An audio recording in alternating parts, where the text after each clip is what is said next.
नमस्ते दोस्तों, आइए मेरे यूट्यूब चैनल में आप सभी को स्वागत है। जय माता दी। आप सभी लोगों को नवरात्रि की हार्दिक शुभकामनाएं। आज की इस वीडियो में हम जानेंगे नवरात्रि पर 9 दिन तक हमें माँ को क्या क्या भोग लगाना होता है। देखिए, नवरात्रि के 9 दिन होते हैं और हर दिन हर एक देवी को समर्पित होता है। उन 9 दिनों में हमें अलग अलग भोग लगाना चाहिए। जैसे आज है दुर्गा संकट माता का दिन, तो आज हमें संकट माता को क्या पसंद है वो पता होना ज़रूरी होता है, तो उसी के हिसाब से हमें भोग लगाना होता है।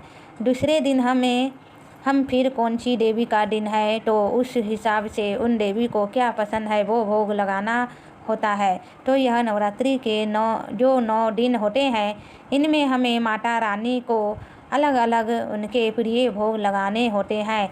देखिए, पूजा पाठ तो हम सभी लोग करते हैं, साथ ही भोग का भी विशेष महत्व होता है नवरात्रि में। तो आइए आज की इस वीडियो में जान लेते हैं कि नवरात्रि में 9 दिन तक हमें माता रानी को अलग अलग कौन कौन से भोग दिन के हिसाब से लगाने होते हैं।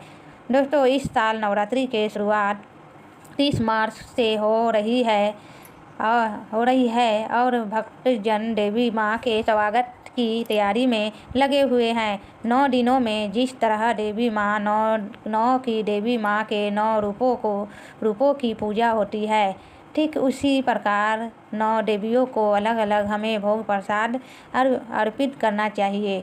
हर देवी को प्रसन्न करने के लिए लगाए गए विशिष्ट भोग से जहाँ सभी समस्याओं से मुक्ति मिलती है, वहीं सुख और संपदा भी प्राप्त होती है। आइए दोस्तों, जान लेते हैं 9 देवियों की पूजा के दौरान हमें क्या क्या भोग लगाना चाहिए ताकि पूजा सार्थक होकर शुभ फल दे। नवरात्रि का पहला दिन होता है माँ शैलपुत्री का, और शैलपुत्री को गाय का घी अति प्रिय है। माँ शैलपुत्री को सफ़ेद और शुद्ध भोग गाय पदार्थ का पसंद है, इसलिए सबसे पहले नवरात्रि को माँ शैलपुत्री को प्रसन्न करने के लिए सफ़ेद चीज़ों का भोग लगाए। अगर घर परिवार को निरोग जीवन और स्वस्थ जीवन चाहिए तो माँ को गाय का शुद्ध देसी घी से बनी चीज़ों का भोग भी लगा सकते हैं। शुद्ध देसी घी से बनी आप कोई भी चीज़ ले लीजिए, नहीं तो आप एक कटोरी घी ही ले लीजिए। घी का भोग भी आप लगा सकते हैं। ठीक है, अब दूसरा दिन आता है ब्रह्मचारिणी माता का। तो ब्रह्मचारिणी की पसंद है मिश्री जैसा मीठा। माता ब्रह्मचारिणी को मिश्री जैसा मीठा अति प्रिय है। नवरात्रि के दूसरे दिन यानी कि माँ ब्रह्मचारिणी की पूजा अर्चना के दिन उन्हें मिश्री, चीनी और पंचामृत का भोग लगाए। मिश्री को माँ को मिश्री जैसा शुद्ध मीठा पसंद है और इस भोग के अर्पण से प्रसन्न होकर माँ साधक को लंबे और निरोगी जीवन का आशीर्वाद देती है। इसलिए दूसरे दिन ब्रह्मचारिणी को हम मिश्री का भोग लगा सकते हैं, पंचामृत का भोग लगा सकते हैं, चीनी का भोग लगा सकते हैं, यानी कि खूब सारा मीठा हो उसमें ऐसा भोग हम लगा सकते हैं।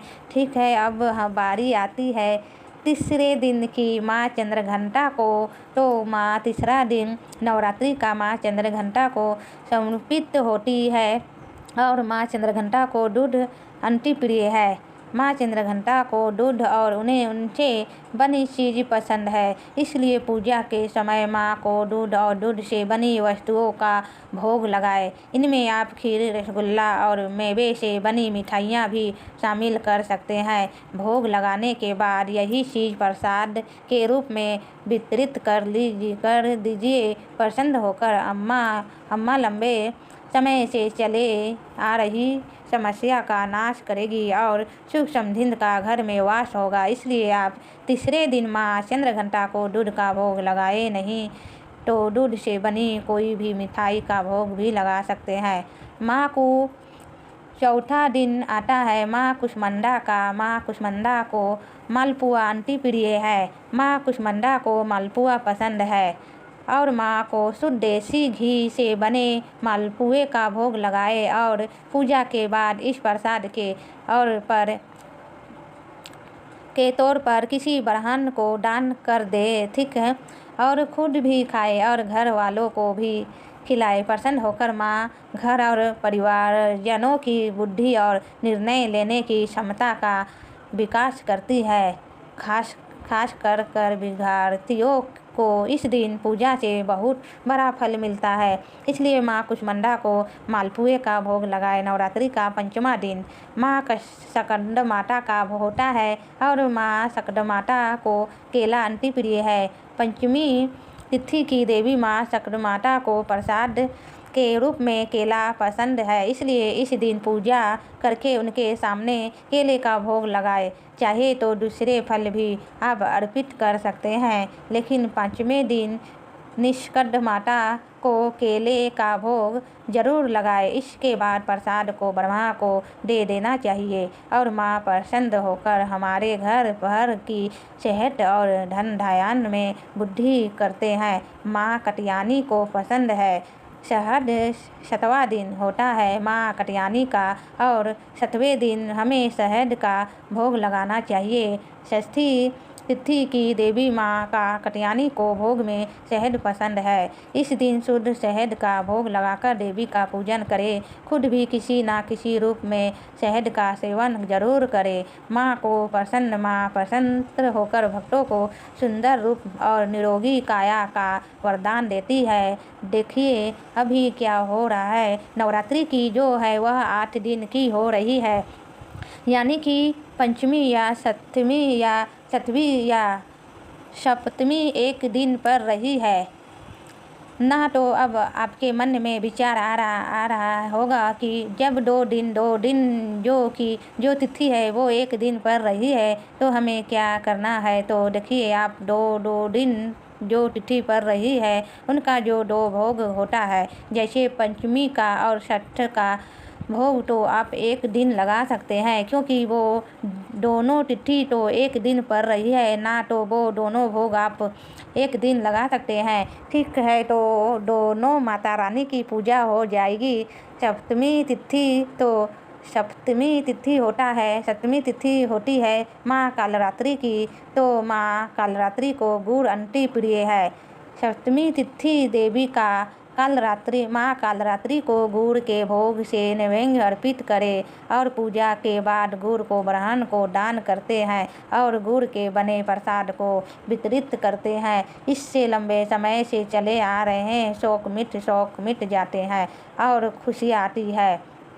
सप्तमी तिथि को गुड़ का भोग लगाना है। अब अष्टमी तिथि को हमें नारियल का भोग लगाना है, क्योंकि अष्टमी तिथि होती है महागौरी माता की, इसलिए अष्टमी तिथि को हमें नारियल का भोग लगाना होता है। अष्टमी का दिन माँ महागौरी का पूजा का दिन होता है। इस दिन कई लोग कन्या पूजन भी करते हैं। माँ को नारियल का भोग लगाए, ऐसा करने से सभी मनोकामनाएं आपकी पूरी होती है। दोस्तों अब आता है हलवा पूरी वाला दिन, यानी कि नवमी का दिन माँ दुर्गा को अति प्रिय है और माँ दुर्गा को हलवा पूरी का भोग जो है वह नवमी को लगाया जाता है। 9वें दिन यानी कि महानवमी को हलवे चने और पूरी का भोग लगाना चाहिए और कन्या पूजन के समय यही प्रसाद कन्याओं को वितरित करना चाहिए। दुर्गा माँ को हलवा पूरी अति प्रिय है और नवमी को हुए पारायण से साधक को हर तरह से सुख संपदा का वरदान मिलता है। इसलिए हमें नवमी वाले दिन हलवा पूरी का भोग माता रानी को लगाना चाहिए। यह 9 दिन के मैंने अलग अलग भोग आपको बता दिए हैं। हर दिन हमें क्या भोग लगाना है, हर एक दिन का अलग अलग एक भोग का महत्व है और एक अलग भोग लगाया जाता है माँ दुर्गा को। ठीक है, तो यह नवमी के 9 दिन के 9 भोग आपको हो गए, जो आपको बहुत आसानी से अपने घर में ही मिल जाएंगे। आपको कहीं भी बाहर ज़्यादा जाने की ज़रूरत भी नहीं है। बहुत आसानी से आपके घर में सारे भोग उपलब्ध हो जाएंगे। तो उम्मीद करती हूँ दोस्तों आज का यह वीडियो आपको पसंद आया हो। कमेंट बॉक्स में जय माता दी लिखिए, अपनी हाजिरी जरूर लगाए, प्रेम से बोले जय माता दी। नमस्ते दोस्तों, सारे बोलो जय माता दी।